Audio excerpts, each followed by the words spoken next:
بسم الله الرحمن الرحيم الحمد لله والصلاة والسلام على رسول الله أما بعد. الله رب العالمين شریعت منگا تاسو ته را لېږلی دی او خپل حدود ټاکلی دي چې د هغې حدودو نه باید منگا تاسو تجاوز ونه کړو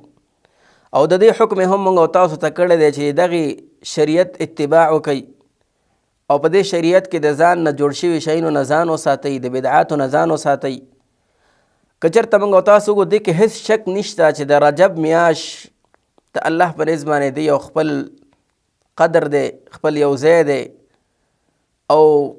هغه دا چې دا د محرم د میاشتو نه یوه میاشت ده چې یو قدر او منزلت الله رب العالمین دې میاشتې له ورکړی دی.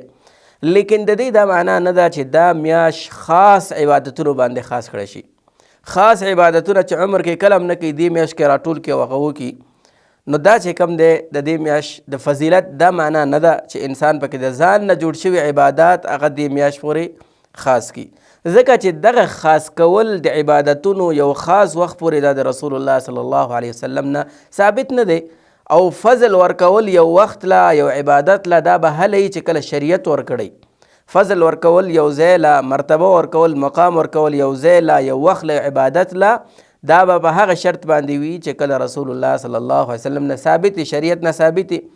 لکه مثال په طور باندې په دې میاشت کې چې څومره بدعات او د ځان نه جوړ شوي کارونه کیږي، هغه صلات الرغائب په نوم باندې یو مونځ ده چې ډېر عجیب و غریب طریقه باندې دی چې شریعت عام فرضي مونځونو سره ډېر زیات فرق دی، هغه څه بالکل شته دی نه. همدغه رنګې صلات ام داود ورته وایي چې دې هم څه ثبوت په شریعت کې نشته دی. همدغه رنګې په دې میاشت کې خاص طور باندې د مړو د روحونو دپاره صدقې کول چې نور کله هم نه کوي، او سره په دې میاشت کې چې کوم دغه صدقې د فلاني د روح دپاره او فلاني د روح دپاره او فلاني د روح دپاره. همدغه رنګې دې میاشت کې یو څو دعاګانې خاص کړی شوي دي چې هغه د ځان نه جوړ شوي دي، شریعت کې د هغې هېڅ قسمه ثبوت نشته، په احادیث مطهرو کې د هغې ثبوت نشته.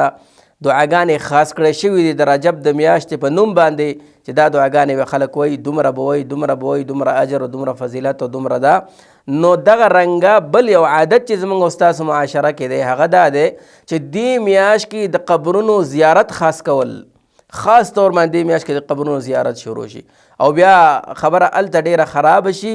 چې کله زنانه هم قبرونو ته لاړ شي، ځکه چې شریعت کې زنانو قبرونو ته تلل دا ناروا دي، دا جایز نه دي، نه دي پکار چې هغه لاړ شي. نو په دې وخت کې زنانه او سړي په دې میاشته کې د قبرونو زیارتونو له ډېر زیات ځي او قبرونو باندې هلته صدقې ورکول او پیسې شیندل او مالګې کېښودل او مالګې خوړل، برکت حاصلول، دا ټول په اسلام کې او زموږ او ستاسو ښایسته شریعت کې دا بالکل نشته دی. همدغه رنګه اکثره خلک چې کوم د دې میاشت کې کوشش کوي چې د رسول الله صلی الله علیه وسلم د قبر زیارت وکړي چې دا هم ثابت نه دي. خاص کول دغه میاشت کې داسې عبادات او غیر عبادات نوم ورکول دا شریعت کې ثابت نه دي. اسلام دا دین ډېر ښایسته او اسانه دین دی، خلکو اسانتیا پرېښې ده او په ځان باندې مشقت راولي، سختي راولي